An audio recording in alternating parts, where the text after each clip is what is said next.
Ready! GMA Weather. Serbisyong totoo ng GMA News. Nag-iba ang galaw ng Bagyong Domeng ayon sa Pag-asa. Mas mabagal din ito kumpara kahapon. Posible pa kaya itong lumakas at maglandfall? Makibalita tayo sa ating resident meteorologist na si Ginoong Nathaniel Cruz. Mang Tani?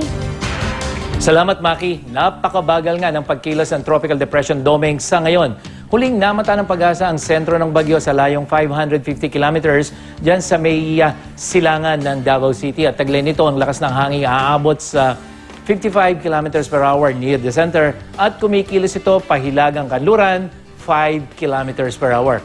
Bahagyaring lumihis ng direksyon ng Bagyong Domeng base sa track ng Pag-asa. Kung kahapon ito ay inaasahang tatawid dito sa may Caraga Region, sa ngayon posibleng ito ay dumiretso sa may Eastern Visayas. At sa araw ng Sabado o Linggo ito, inaasahang magla-landfall either dito sa Northern Mindanao or dito sa may Eastern Visayas, Maki. Mang Tani, may posibilidad po bang lumakas pa yung Bagyong Domeng bago ito tumama sa lupa? Maki, dahil nasa dagat pa itong sentro ng bagyo ay mataas yung posibilidad na bahagyang lumakas pa ito. Pero sa ngayon ito ay tropical depression, pero hindi na natin inaasahan na magiging isang typhoon ito. Yung hangin niya ay 125 kilometers per hour near the center.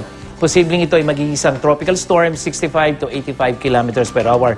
Pero ganun pa man, dapat pagandaan ng ating mga kababayan ay yung mga ulan. At bukas nga, uulanin ang malaking bahagi ng Mindanao dahil sa bagyo, lalong-lalo na itong eastern section. Yan yung Caraga Region, Davao Region, at habang lumalapit itong bagyong si Domeng ay makakaranas na rin ng ulan bukas itong central part.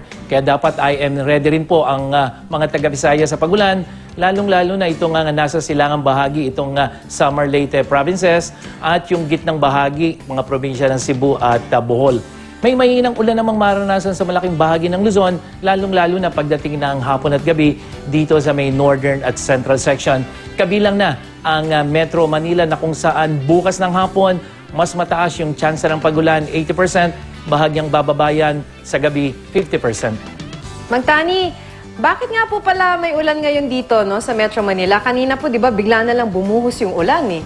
Yes, Maki. Unang-una, walang kinalaman yung ulang naranasan natin dito sa Metro Manila dito sa epekto. Hindi po yan epekto ng bagyong si Domeng.